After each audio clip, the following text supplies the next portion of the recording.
Classic Tales of Christmas, a Yuletide collection of stories, poems, and essays, annotated for modern readers, Volume 1.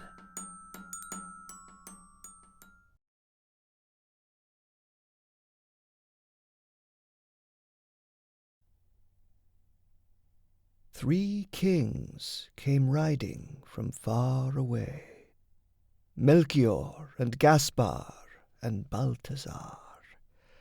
Three wise men out of the east were they, and they travelled by night, and they slept by day.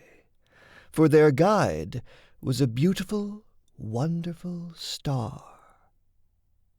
The star was so beautiful, large and clear, that all the other stars of the sky became a white mist in the atmosphere. And by this they knew that the coming was near of the prince foretold in the prophecy. 3 caskets they bore on their saddle bows, 3 caskets of gold with golden keys. Their robes were of crimson silk, with rows of bells and pomegranates and furbelows. Their turbans like blossoming almond trees.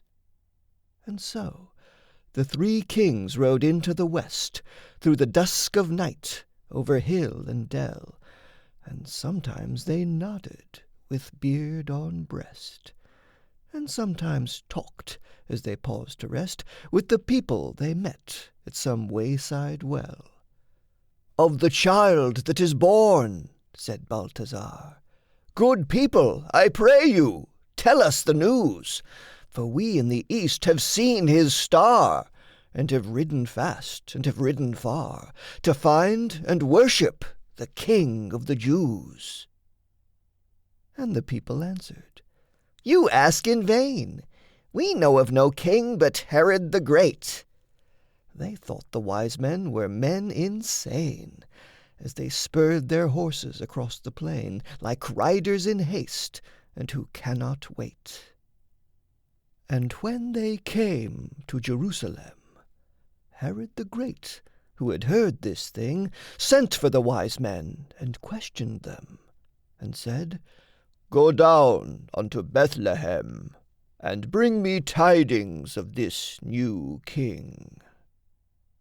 So they rode away, and the star stood still, the only one in the grey of morn. Yes, it stopped. It stood still of its own free will, right over Bethlehem on the hill, the city of David, where Christ was born. And the 3 kings rode through the gate and the guard, through the silent street, till their horses turned and neighed as they entered the great inn-yard. But the windows were closed, and the doors were barred, and only a light in the stable burned. And cradled there in the scented hay, in the air made sweet by the breath of kine, the little child in the manger lay, the child that would be king one day, of a kingdom not human, but divine. His mother, Mary of Nazareth, sat watching beside his place of rest, watching the even flow of his breath, for the joy of life and the terror of death were mingled together in her breast. They laid their offerings at his feet. The gold was their tribute to a king. The frankincense, with its odor sweet, was for the priest, the paraclete. The myrrh for the body's burying. And the mother wondered, and bowed her head, and sat as still as a statue of stone. Her heart was troubled, yet comforted, remembering what the angel had said of an endless reign and of David's throne. Then the kings rode out of the city gate, with a clatter of hoofs in proud array. But they went not back to Herod the Great, for they knew his malice and feared his hate, and returned to their homes by another way.